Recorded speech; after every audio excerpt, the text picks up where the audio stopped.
Bismillahirrahmanirrahim. Bonjour, chers parents, chers élèves. Aujourd'hui, je vais traiter un exercice qui me paraît très intéressant concernant le raisonnement scientifique et l'unité 2 de l'information génétique en SVT, filière PC et filière SVT. Et on commence. La glycogénose de type 1 ou maladie de von Wechsler est une maladie métabolique génétique qui conduit à une surcharge de stockage de glycogène. Il se manifeste chez les nouveau-nés par une hépatomégalie, ça veut dire une augmentation du volume du foie, et une hypoglycémie, diminution du taux de glucose dans le sang. C'est une maladie héréditaire, maladie génétique, métabolique, liée au métabolisme des matières organiques ou bien des aliments. Pour déterminer l'origine génétique de cette maladie, on propose les données suivantes. Document 1. Les réactions pour métaboliser le glycogène dans une cellule de foie chez un nouveau-né sain. Voilà. Ici, on a une partie d'une cellule du foie, cellule de foie. Ici, on a la membrane cytoplasmique. Et ici, on a le cytoplasme qui contient le cytosol ou le hyaloplasme et les organes cellulaires. Ici, on a un organe qui nous intéresse dans ce cas, c'est le réticulum endocytoplasmique ou bien réticulum cytoplasmique. D'accord? Ici, on a le métabolisme. Ce schéma montre le métabolisme de glycogène dans la cellule hépatique. Le glycogène se transforme en glucose 6-phosphate, en glucose 6-phosphate, en présence d'un enzyme EA appelé glycogène phosphorylase. C'est un enzyme qui transforme le glycogène en C6, en glucose 6-phosphate. C'est l'étape 1. Puis, G6P, le glucose 6-phosphate, pénètre dans la lumière de réticulum endoplasmique et se transforme en glucose grâce à un autre enzyme, l'enzyme 2, G6-phosphatase. Puis, ce glucose va passer dans le cytosol, puis dans la circulation sanguine, dans les capillaires sanguins. Ici, et va entraîner l'augmentation de taux de glucose dans le sang. Là, le schéma qui montre le métabolisme de glycogène qui se transforme en glucose. 3 étapes. Étape 1, étape 2, étape 3. On passe à la question. En se basant sur le document 1 et vos connaissances, décrivez les étapes de la libération de glucose dans le sang par la cellule hépatique à partir du glycogène. Décrivez CEF. Trois étapes. La première étape se déroule dans le cytosol et aboutit à la transformation du glycogène en glucose 6-phosphate grâce à l'enzyme EA. 3 étapes. L'étape 1, transformation du glycogène en glucose 6-phosphate dans le cytosol grâce à l'enzyme EA, les voies glycogène phosphorylase. J'ai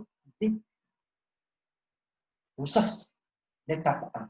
L'étape 2, la même chose, se déroule dans la lumière, à l'intérieur du réticulum endocytoplasmique et aboutit à la transformation de glucose 6-phosphate en glucose grâce à l'enzyme E2. Transformation de glucose 6-phosphate en glucose dans le réticulum endocytoplasmique grâce à l'enzyme E2. L'enzyme E2, et G6-phosphatase. D'accord? L'étape 3, c'est le passage du glucose hein, de la lumière, le réticulum endoplasmique vers le cytosol et le passage de glucose vers la circulation sanguine. L'étape 3, passage du glucose vers le cytosol, puis vers les capillaires sanguins. Description. مسؤول وصف لي. Je vais le donner suivante. B. Justifier, ou bien la question suivante B, justifier les manifestations cliniques observées. Je ne sais pas les manifestations, il se manifeste, cette maladie se manifeste chez les nouveau-nés par une augmentation de volume du foie et une diminution de taux de glucose dans le sang. Justifier, علاش عندي هاد les symptômes, علاش عندي هاد les symptômes هاد. La question ديالنا deux actions, justifier, justification, et proposer deux hypothèses. Proposer deux hypothèses. Donc, le brouillon dit la justification et l'hypothèse. Allège, hein, pour ne pas oublier la deuxième partie de la question. La plupart des questions, les examens du bac, sont constitués de 2 ou 3 parties. Je vous laisse la tête ديال الشطور. نكتبها باش ما ننساش الشطر الثاني ولا الثاني. Puis on revient le schéma ديالنا pour expliquer ou bien justifier les manifestations. Pourquoi il y a une augmentation de volume de foie? Pourquoi il y a une diminution de taux de glucose? Alors, je vous le schéma ديالنا. Dans le cas normal, le glycogène se transforme en glucose. Et le glucose va passer dans le sang pour augmenter le taux de glucose. Parce qu'il voulait un des malades. Mais qu'est-ce qu'il y a de la transformation de glycogène? Donc, il y a une surcharge, il y a un stockage du glycogène dans la cellule. Donc, la transformation, il n'y a pas de transformation de glycogène. Donc, le glycogène, on a une surcharge du glycogène dans les cellules, ce qui va entraîner une augmentation de volume des cellules et par la suite une augmentation du foie. D'accord? La justification de l'augmentation de volume du foie. Maintenant, il y a un stockage de glycogène dans les cellules du foie et puis le stockage va entraîner une augmentation de volume du foie. La deuxième manifestation, c'est quoi? C'est la diminution du taux de glucose dans le sang. Elle a une diminution. Elle m'a dit la transformation de glycogène en glucose. Il y a une diminution de taux de glucose, hypoglycémie. Ça veut dire diminution du taux de glucose. Ça fait, donc, chez les individus atteints de cette maladie, il n'y a pas de transformation de glycogène en glucose. Il n'y a pas de transformation. D'où, premièrement, accumulation de glycogène dans les cellules hépatiques et par la suite, augmentation du volume du foie. J'ai justifié le premier symptôme. Le deuxième symptôme, diminution. Il n'y a pas de transformation de glycogène en glucose, donc il y a une diminution, c'est une diminution de glucose dans le sang. J'ai justifié les deux symptômes de la maladie à partir du schéma donné, du document 1. L'hypothèse proposée. Pourquoi il n'y a pas cette transformation? Donc, il y a deux enzymes qui interviennent dans cette transformation. L'enzyme A intervient dans la transformation de glycogène en G6-phosphate. Donc, peut-être que cette enzyme-là, l'enzyme EA, n'est pas active. Donc, elle n'est pas active, elle décharge la transformation. Donc, elle décharge le glucose. Peut-être que l'enzyme est active, mais le deuxième enzyme n'est pas actif. La transformation de glycogène en G6-phosphate, mais la transformation n'est pas. Donc, deux hypothèses. Et il y a d'autres hypothèses. Il y a une anomalie de la membrane de le réticulum endoplasmique qui ne permet pas le passage de G6-phosphate dans la lumière du réticulum endoplasmique. Voilà que nous avons juste les hypothèses. Donc, première hypothèse, l'enzyme EA n'est pas fonctionnelle, donc absence de l'étape A. Donc, maladie, c'est qu'on a dit, stockage de glycogène et hypoglycémie. Deuxième hypothèse, l'enzyme E2 n'est pas fonctionnelle, donc absence de l'étape 2. Là, on switch l'étape 3. J'ai l'étape 2. J'ai la formation, la production du glucose. Donc, les deux hypothèses déterminées. Chez le document 2, études cliniques réalisées sur des nouveau-nés atteints de la maladie étudiée. L'étude. Sur 100 échantillons de cellules hépatiques, il y a 100 cellules du foie, cellules hépatiques, il y a le cabine des nouveau-nés malades. Il y a 100 عينة من خلايا الكبد من عند مواليد جدد مصابين بالمرض. وضعناهم في وسط incubés dans un milieu physiologique et injectés en glycogène. درنا لهم الجليكوجين ولكن radioactif. باش يمكن لنا pour pouvoir باش يمكن لنا نتبعوا المسار ديالو داخل الخلايا. Après, on dose la radioactivité des composés produits.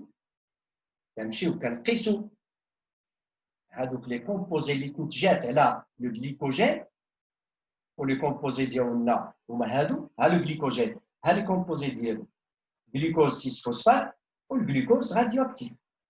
glycogène كيتحول لجلوكوز 6 phosphate وكيتحول لجلوكوز.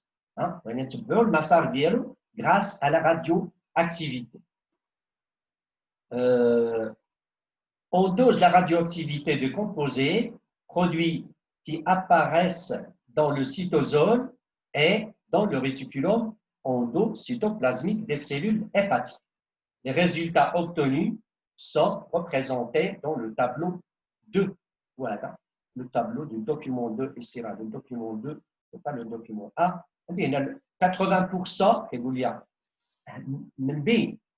parmi les 100 échantillons, des 80 échantillons étudiés, le glycogène apparaît dans le cytosol. Je vois le cytosol. La question, en utilisant les données du document 2, quelles informations peut-on tirer pour déduire la cause de la maladie? La maladie, la cause d'elle.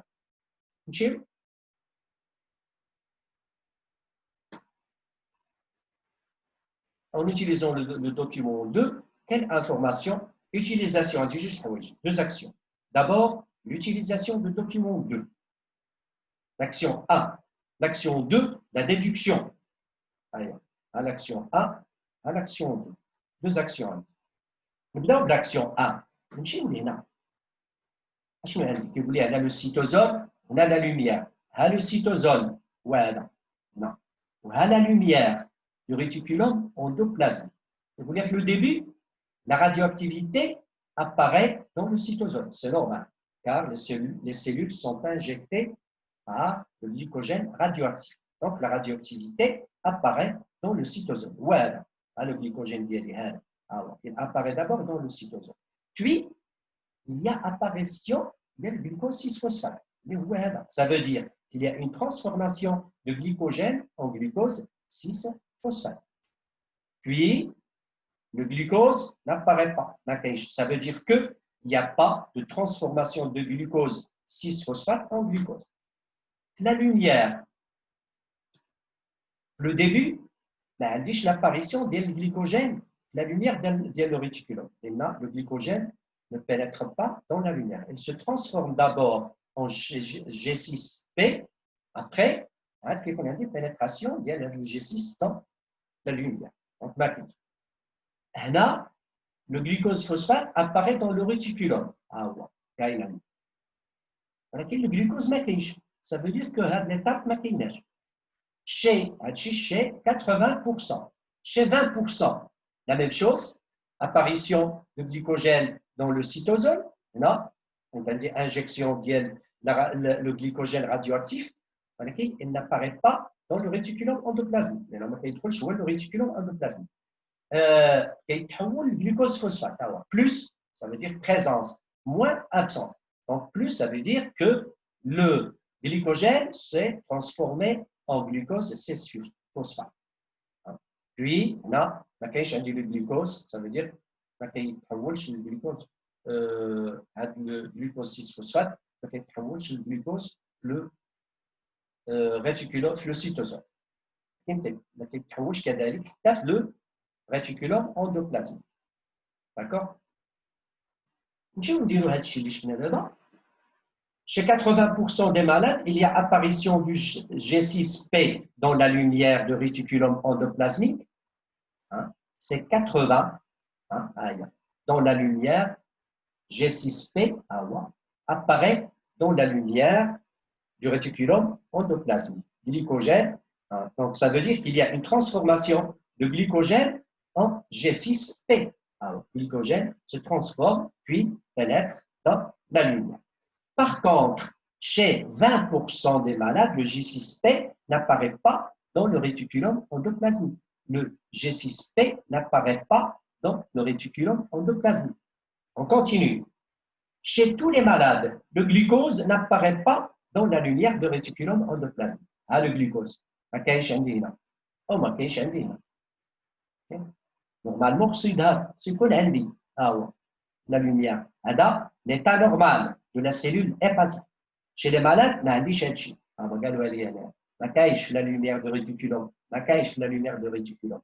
Ça veut dire qu'il n'y a pas de transformation de glycogène en glucose. La déduction chez 20% des malades, la maladie est due au non-passage de G6P dans la lumière. Le G6, alors, chez 20%, alors, le G6P, alors, ولكن ما كاينش في la lumière.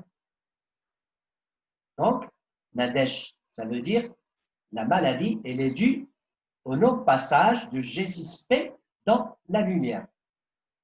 هاد الاخرين هاد 80% كيكون عندي الباساج G6P كيكون عندي في le cytosol وكيكون عندي في la lumière. Chez 80% des malades, la maladie est due à l'inactivité de E2.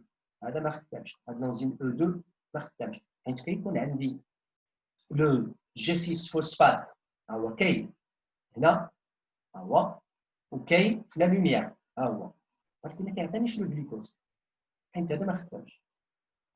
Chez 80% des malades هادو هاد 80% la maladie elle est due aux non-activité de l'enzyme 2 ou هادو la maladie est due au non-passage du glucose 6-phosphate du cytosol vers la lumière du réticulum endoplasmique.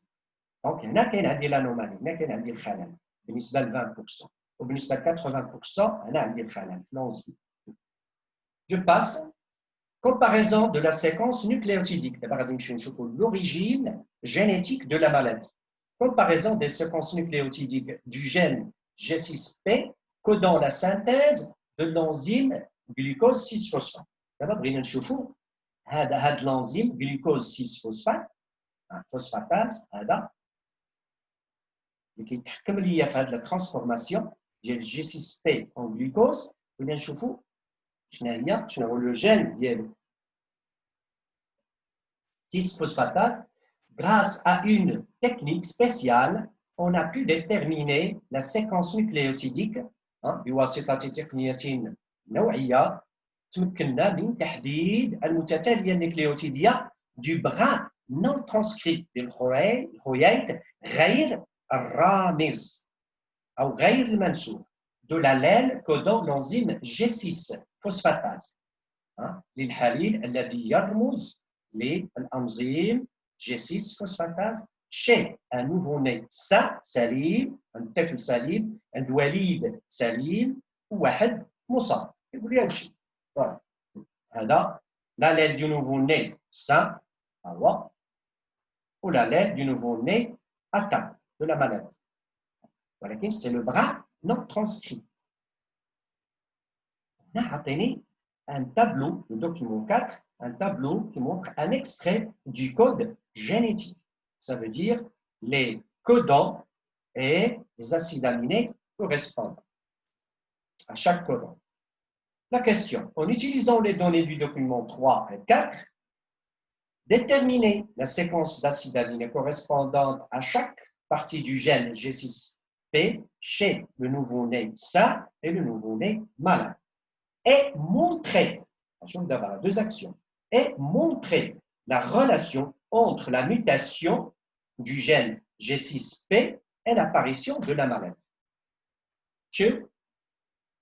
Question ديالنا نطلب مني نحدد la séquence des acides aminés chez le nouveau-né sain, chez le nouveau-né malade, et puis la relation, et montrer la relation entre la mutation et le gène. Alors, il a pour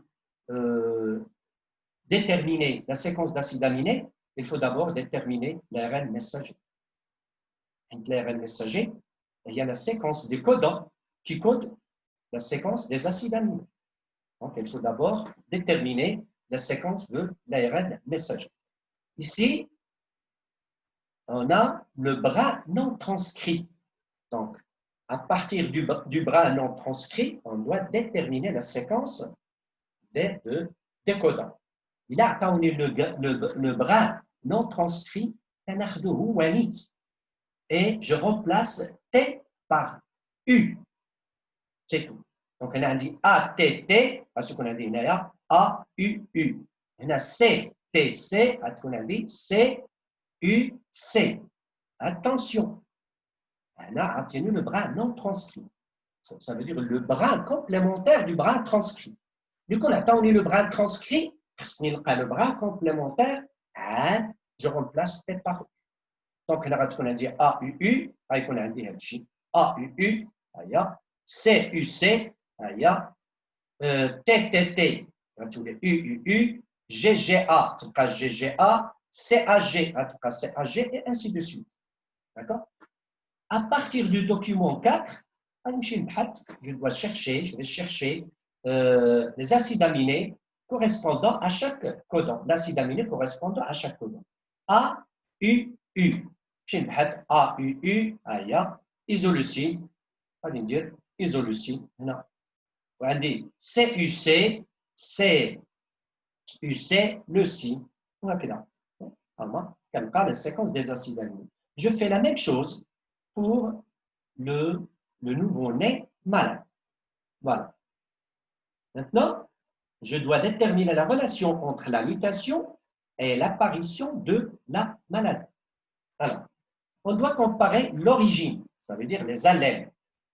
Remarquez ici, le triplet 83, chez le nouveau-né sain, indice CGT, chez le nouveau-né malade, indice TGT. Il y a ici une substitution du nucléotide C par un nucléotide T dans le bras non transcrit.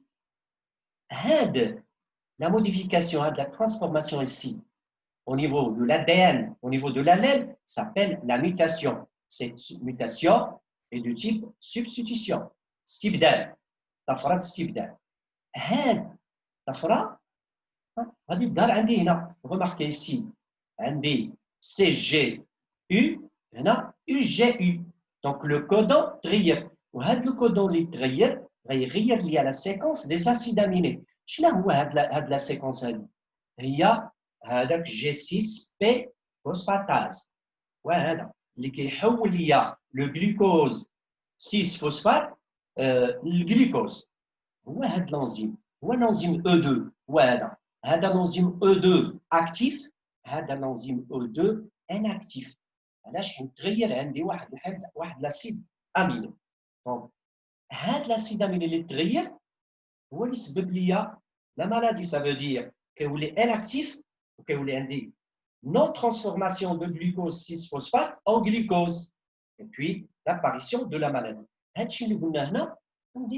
vais le rédiger ici. Donc, premièrement, mutation du gène G6P, le WAHADA, par substitution du premier nucléotide C, du triplet 83, au niveau du bras non transcrit, l'atoni, par le nucléotide T.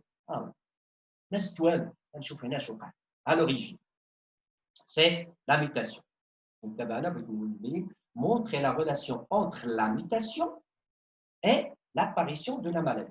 Il va entraîner un changement de la séquence nucléotidique. Quand on dit la séquence ou puis synthèse de glucose 6-phosphatase inactif. Ou elle est actif. Inactif. Changement d'un seul acide aminé, la protéine, l'enzyme, a rendu l'enzyme inactive. Inactif, ça veut dire qu'il n'y a pas de transformation de G6P en glucose. Ça veut dire l'étape 2 n'a pas de chaîne. Ce va entraîner l'accumulation de glycogène. La transformation de glycogène, donc accumulation de glycogène dans les cellules hépatiques et diminution du taux de glucose dans le sang. On a les symptômes de la maladie. Et par la suite, apparition de la maladie. Voilà. Mutation, relation entre mutation et apparition de la maladie. Mutation, apparition de la maladie à la démonstration vienne. La relation entre la mutation et l'apparition de la maladie. Maintenant, la copie ديالنا كيفاش غادي نرتبوها غادي نرتبها هكذا. D'abord la marge ديالي انا اش من exercice فاش كاين le numéro de l'exercice puis les réponses ديالي la réponse A, la réponse 2, la réponse 3. Attention اهتموا بالتنظيم ديال الورقه pour respecter les professeurs qui vont corriger les copies ديالكم. D'accord. نتمنى يكون هذا الشريط فاتكم شويه. Attention, l'exercice ديالنا راه مازال ما كملش باش ما يجيكمش هذاك الشيء طويل راه قسمتو على جوج. غادي نشوف لا بارتي 2 في الشريط اللي تابعوه. نتمنى لكم التوفيق. ما تنساوش تشجعونا بالتعليقات ديالكم والملاحظات ديالكم والمشاركه ديالكم في لاباج باش يمكن نستمروا في هذا العمل لدعمه. إلى شريط آخر إن شاء الله.